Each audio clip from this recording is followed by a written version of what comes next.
We are focusing on our review of the sporting weekend, and I'm joined now by our sports editor Derrick Lynch and by our hurling analyst Tommy Guilfoyle to reflect on Clare's opening win in their Division 1B campaign in the National Hurling League. Tough game, but ultimately Clare prevailing, beating Dublin by 2 points, 318 to 122 across the road at Zimmer, Biomet, Páirc, Chíosóg. Let's hear from Clare senior hurling manager Brian Lohan afterwards, saying it was pleasing to see how the players dug deep when the need was greatest. Great to win a tight game, and the game was over and back, and it was kind of who's going to be on front at the end, because they brought serious energy to the game, and I think we brought serious energy to the game as well. Really good game for this time of the year, and delighted to come out the right side of it. So a happy Brian Lohan. I don't know, Derek, maybe somewhat relieved, but these are the kind of tests you don't want to be strolling through this campaign not being tested either, and certainly they got a big one from Dublin yesterday. Yeah, I think that's the key point, the quality contest that they came through and found a little bit extra when needed. Got a little bit of a bounce off the bench as well, like Dermot Stritch picked off a really good point at a crucial moment of the game. Point, yeah. And okay, the goals, I suppose you could nearly put them down as opportunistic insofar as like the ball into Reedy and he slips his man, and a really good poacher's finish, kept it low, just passed it to the net essentially, and the Peter Duggan one then off a good turnover as well, and Peter fairly rifled it. But go back to the clinching score then in the 61st minute, I think it was. And this to me felt like Clare being the most composed they had been maybe in the game. Rory Hayes with a brilliant interception around halfway, and like the blood is up at that stage. You'd nearly have forgiven him for taking on the Hail Mary, but he didn't. He looked up, dinked a lovely ball over the top to Kelly. He stepped inside, and geez, there was real venom in that shot. Like, it was one of those where he threw it out in front of him, braced himself, and he just let rip with everything that he had to clinch the game. Like, finished the game at 1-3. Mark Rogers had 11 points, I think 9 of those from frees. So when the need was greatest, they were clinical. Now, talking to Brian, and the full interviews up on the website for anybody that wants to hear it, they were very, very I suppose annoyed is too strong a word, but they were concerned at half time about their scoring conversion rate. I think he said it was something around the 42% mark, which won't win you any game.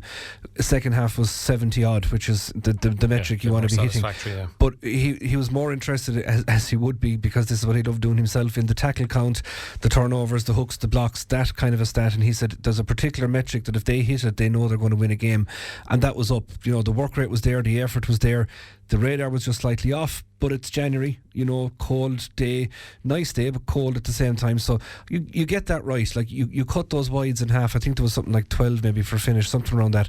Cut that in half, and you're winning a lot of games.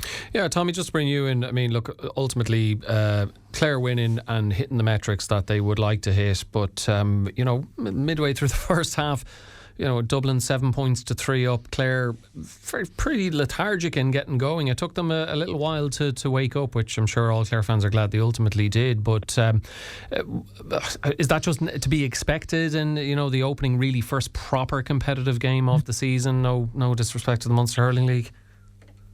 Yeah, look, it was, I think, from the management point of view, relief that they got the 2 points, particularly at home.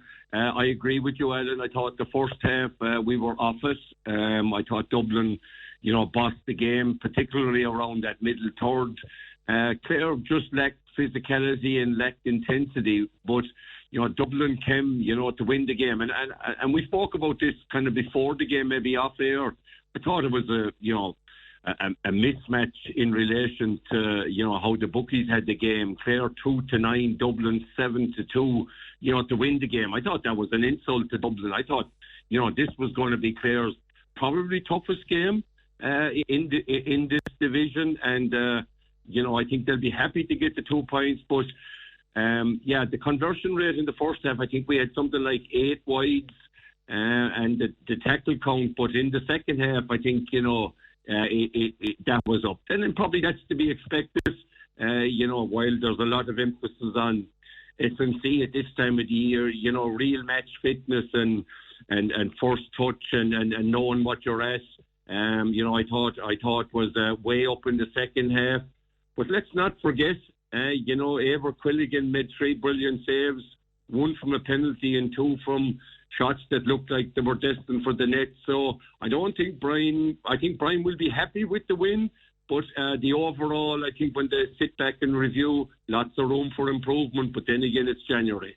Yeah, Eibhear Quilligan say from that Donald Burke penalty, Derrick, really key. But, you know, I lose count of the amount of games we talk about goals winning games, but the timing of them as well. You know, Peter Duggan's one just before half time would have been a killer blow to Dublin, because they would have felt, you know, as Tommy said, we bossed the first half and yet they go in 3 behind at the break. Then when the game is in the melting pot, just 1 point in it, they have a Tony Kelly and Dublin don't.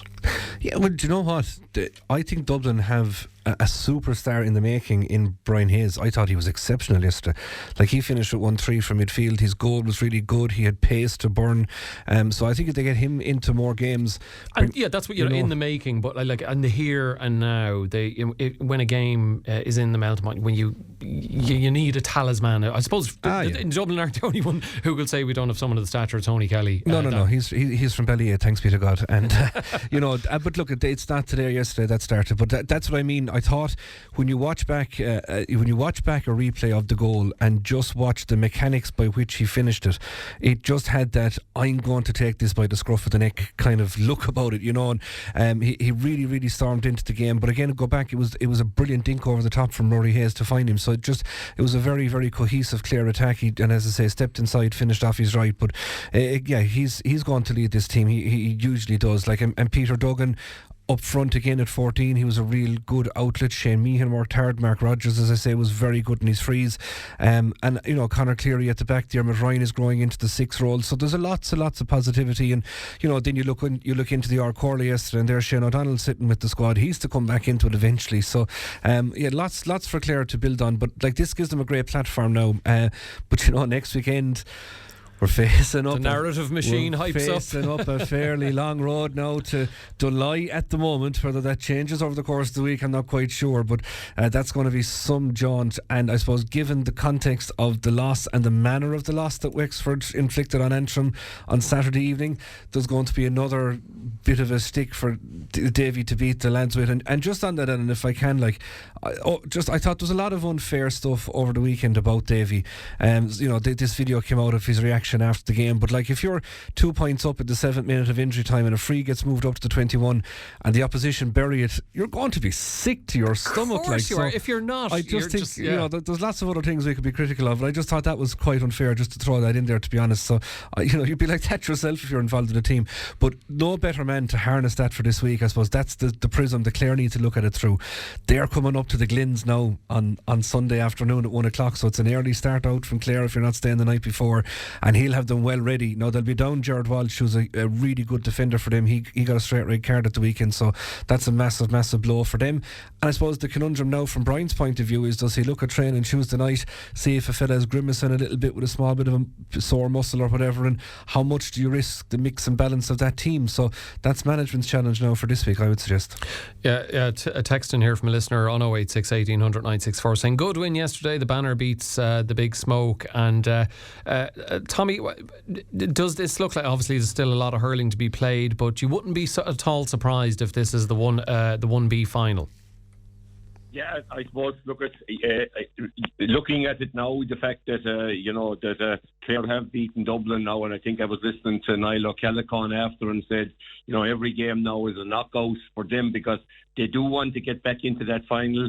You know, he spoke a lot about, you know, Dublin players learning from, you know, the so-called stronger teams. So I'm sure that, you know, his aim now is to win the rest of their games, get another crack at Clare again. But, you know, there's 3 games in 3 weeks here now. So, you know, Brian Lohan and his management team have, you know, to factor in a couple of things. You know, we have Fitzgibbon, I think, coming up this week. You know, you have the injury count. You have the possibility of reintroducing some players, you know, back in for game time. So I'd say over the next couple of weeks, you know, leaving aside yesterday, I thought they probably would have targeted, you know, to be in a ready position for that game yesterday, which they were, you know, and got the 2 points. But the next couple of games, I think, you know, we have Antrim coming up and we have Down coming up. Now, no disrespect to either of those counties, but it may give an opportunity for him to, to probably introduce a couple, not too many, I'd say, new faces into that team, because it is all in readiness for April. So it's about building a panel. Probably felt sorry for Keith Smith yesterday. Was really looking forward to him getting a couple of games because I think he really, really could push for a place. He got injured in the Fitzgibbon. So we'll just have to wait and see. But a daunting journey and a daunting task next week, going up to Antrim on the back of Antrim won't need any motivation, but I think they'll take a small bit of hurt from Wexford and bring it to Dunline next week. So a tough weekend ahead for Clare, both travel and against Antrim, who are very proud county. Even though they're out on their own up there, travelling up into Antrim, they'll have a massive support. I think the fact that Clare are coming to town will add to that. So a big game ahead next week. Yeah, and Derek, I suppose, look, you've spoken about the manner in which Antrim lost to Wexford. Davy could employ the Anthony Foley Munster mantra, we're better when we're bitter. That could be something that could come into this, and the journey and just the nature of the schedule. A lot for Clare to consider. Yeah, and again, Tommy talks there about Dublin having knockout games from here on in. So too have Antrim, and I suppose the reality is they're looking at which end of the table that they're going to be looking at, and they've lost a head-to-head now with Wexford, which probably puts their promotion hopes in a little bit of trouble. Should they lose to Clare, I would suggest their promotion hopes is gone, and it becomes about consolidation then. But just we mentioned there a lot of the leaders on the Clare team, Alan, but I just think it's worth noting the performance of Cathal Malone in that first half in particular yesterday, when things weren't really going right for Clare. He was just so dogged, like time and again he was picking up ball around the half back line, breaking tackles, winning frees, and I think that's the leadership and attitude that Brian was talking about after the game, and that bit of intensity. So his performance, I think, was really, really encouraging as well. So lots to build on. Yeah, would you agree on Cathal Malone, Tommy? Yeah, look, at Cathal Malone does what Cathal Malone does every day. There's a level of consistency. What Cathal does, right? He works hard. He makes the right decisions 9 times out of 10. Is the ultimate team player, and we only miss those players really when they're not there. But yeah, I do agree. Yesterday, I just thought his experience, and he just kept it simple. Cathal doesn't go looking for the spectacular. I think there was a guy, a fairly influential Clare goalie, said at one stage, consistency is far superior than periodic brilliance. I like that line. Just before we go to the break, Derek, maybe to finish up on this, a listener wondering on 086 1800 964, following on from a comment you made earlier on about if it goes ahead in Dunloy, they're wondering why is there talk of moving the match next week and to where? I'd say just weather related, really. Just okay. There's a lot of rain coming this week. No, there's a lot of rain coming this week. I just saw there on the phone a second ago. I think the Mourne Mountains and up that general direction are going to get a lot of rainfall this week, and some pitches can be in a little bit of trouble. So lots of games can get moved last minute. So I would just say keep an eye on the forecast, because there's a lot of water to come down over the next week or so. Okay, bring your raincoat if you're heading north. Well, we're talking there about a game to come in the north. After the break, we're going to be talking about a game that happened in the north. We'll be talking about Paul Madden's first league outing as Clare manager after this break. The stories that matter. Giving it to you first. Morning Focus on Clare FM. And you're welcome back to the show. We're continuing our review of the weekend's sporting action. Text in here from a listener, Mike O'Brien and Quinn. How are you, Mike? On 086 1800 964. He says, very positive performance in Newry. Played some brilliant football. A couple of errors probably cost us in the end, but overall, very encouraging start to the Paul Madden era. So let's talk about that. Ultimately, defeat for Clare, 5-point defeat, 2-19 to 2-14 in Newry at the hands of Down. But let's hear from Paul Madden speaking afterwards, obviously stating disappointing defeat, I guess, given Clare were leading coming into the final few furlongs, but he says the performance was encouraging. Very, very, very disappointed, because we believed that we had a chance to win that game tonight, and we were in the mix. A couple of unforced errors maybe at the end cost us. A couple of decisions went against us, maybe that cost us. But overall, I suppose the one thing coming out of the huddle after the game is that the players now need to really, honestly, 100% stand up and believe that we're good enough to beat anyone in this division. If Down are the so-called walk-away champions-elect, I thought for 65 minutes of that game we were as good as them, if not better. And, look, you don't want to be talking about Clare defeats, Derek, but I loved that bit at the end. That's the kind of, puffing the chest out and saying we're if they're the so-called favourites, we should be up there as well. And I guess, when you look towards the end, a short whistle, 3 2-pointers, brace of goals, Clare leading by 5 points, everything going swimmingly. What's your overall take of the game, and particularly final stages where Down reeled them in? There's a couple of things. First of all, good man Mike O'Brien, himself and Brian O'Neill were one of the first people we saw above, as we always do. There are two multi-Clare football supporters. No matter where a game is on, you can be guaranteed the two boys will be in before you, and they were back down to Stewart and Chíosóg Páirc yesterday as well, so fair play to the two lads.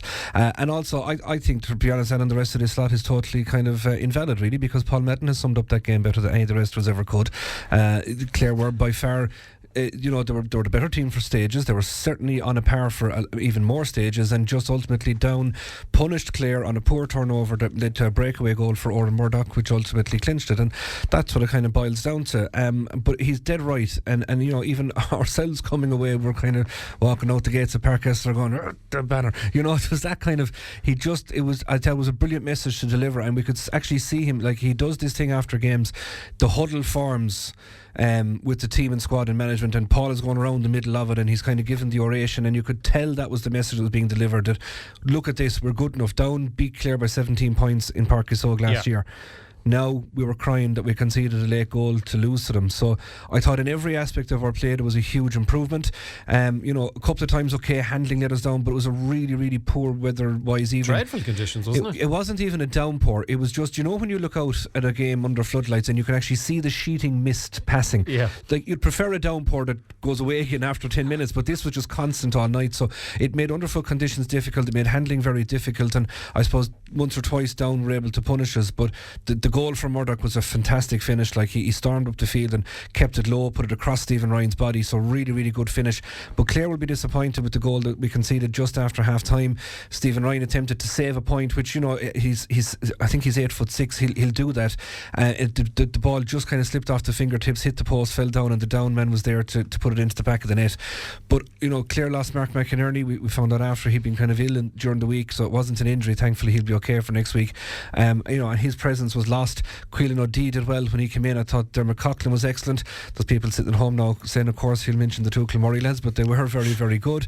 So there's a lot of stuff to improve on. I thought Cleary showed great leadership, and at the back we were tight enough in parts, but lots to build on. Very disappointing. It's a strange game insofar as Clare led by 5 points at half time, and truth be told, probably didn't deserve to.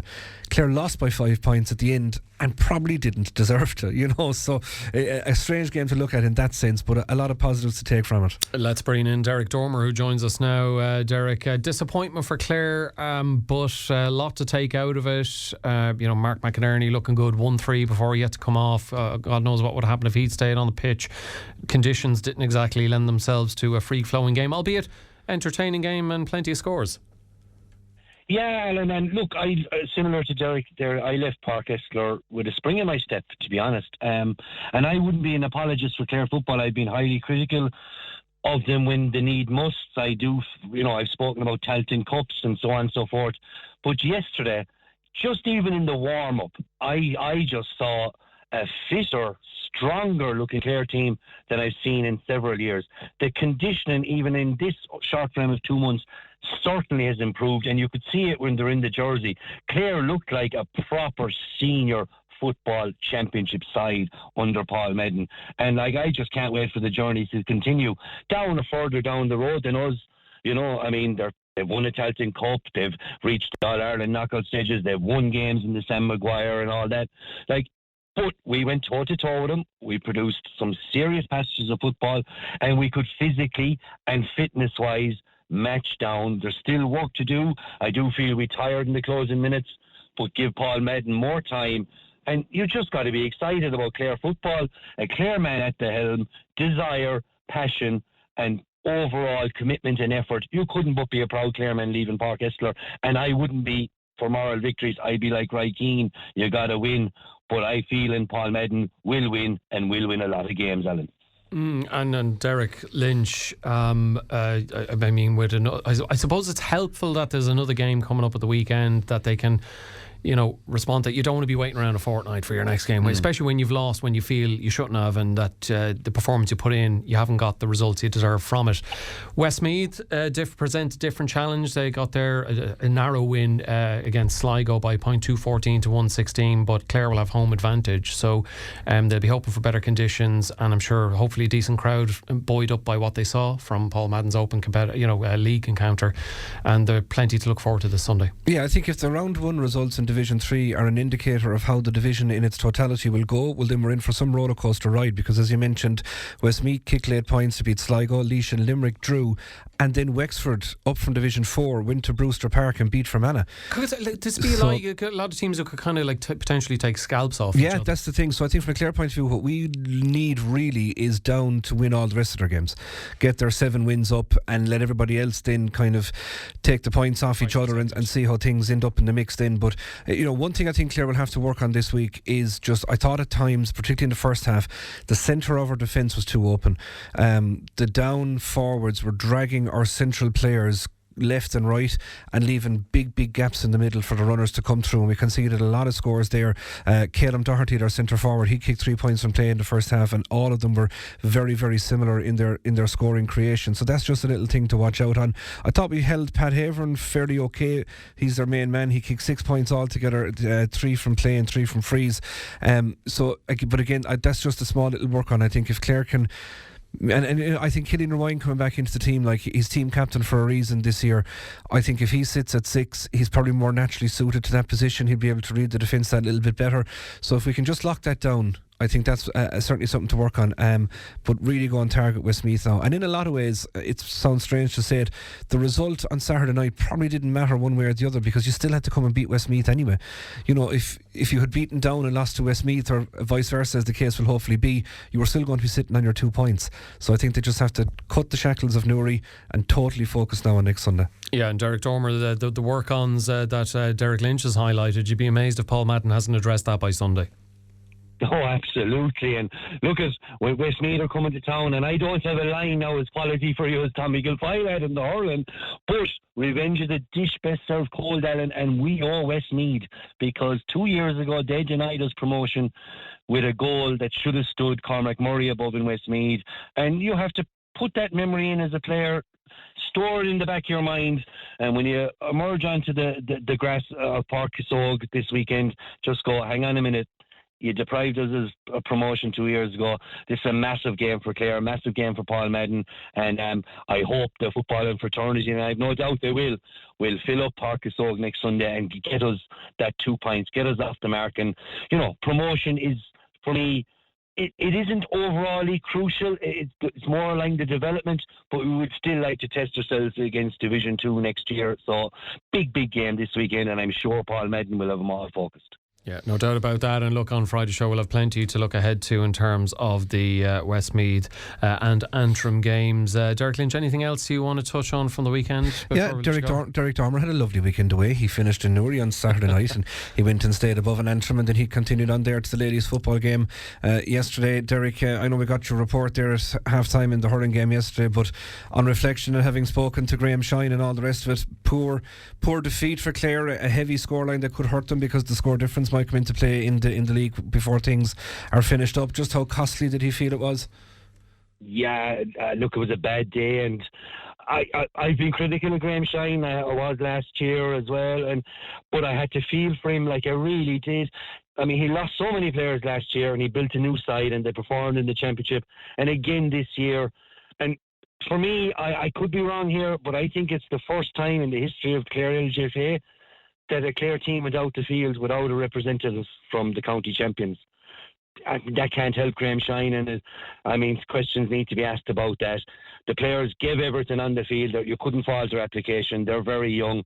On a few positives, Derek, there was an Abby Kelly. Oh my God, when she came onto that field, I mean, we know what she's capable of, but she just took ownership of the ball, took on Antrim players, and like it filled your heart with look what's coming here with the success of Spanish Point, and hopefully Graham Shine can steady the ship this year, because what's coming down the line with Fergus Rovers, underage success, Clare under 14s, reaching the All-Ireland semi-finals at the A grade last year, the minors winning a B title, the success of the Spanish Pint.